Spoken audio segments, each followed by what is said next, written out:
Deux terribles avertissements cachés dans la Bible qui concernent notre avenir.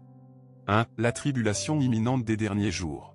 Le Seigneur Jésus a prophétisé, car alors, la détresse sera si grande qu'il n'y en a point eu de pareil depuis le commencement du monde jusqu'à présent, et qu'il n'y en aura jamais. Matthieu 24h21.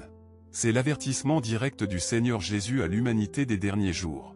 Regardons les catastrophes qui se sont produites ces dernières années, les inondations, les pluies torrentielles, les épidémies, les tremblements de terre, les guerres, les unes après les autres, et récemment, un prophète américain bien connu a également prophétisé de toute urgence que la Terre est sur le point de faire face à des calamités sans précédent, y compris un tremblement de terre de magnitude 10, un effondrement économique, et des maladies infectieuses mortelles qui balayeront le monde et tueront 350 millions de personnes.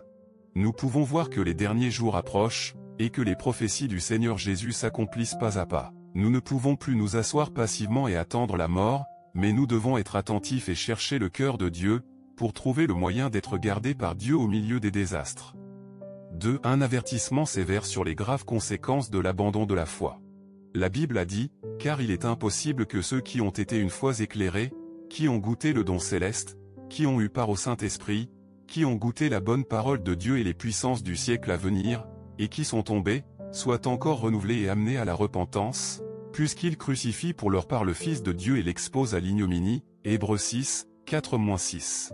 Cet avertissement est extrêmement sérieux, avertissant ceux qui ont fait l'expérience de la grâce de Dieu mais qui se sont finalement détournés du vrai chemin, auront une conséquence inexpiable tout comme le dit la Bible. Dieu a de l'amour et de la miséricorde pour les gens, mais il a de la justice et de la majesté. Nous ne pouvons donc pas le traiter à la légère. Nous devons nous en tenir à la vérité à tout moment, que ce soit face à la tentation, à la souffrance ou à tout autre défi de la vie. Si nous tournons le dos à notre foi, ce sera une grande trahison envers Dieu, et nous tomberons sous son jugement. N'ignorez plus ces avertissements, cliquez sur le lien WhatsApp sur ma page d'accueil, et rejoignez gratuitement notre groupe d'études en ligne, pour entendre l'appel de Dieu et apprendre comment être protégé par lui au milieu de ces calamités des derniers jours. Ce sera votre seule chance. Ne laissez pas votre vie occupée vous empêcher de trouver le vrai refuge.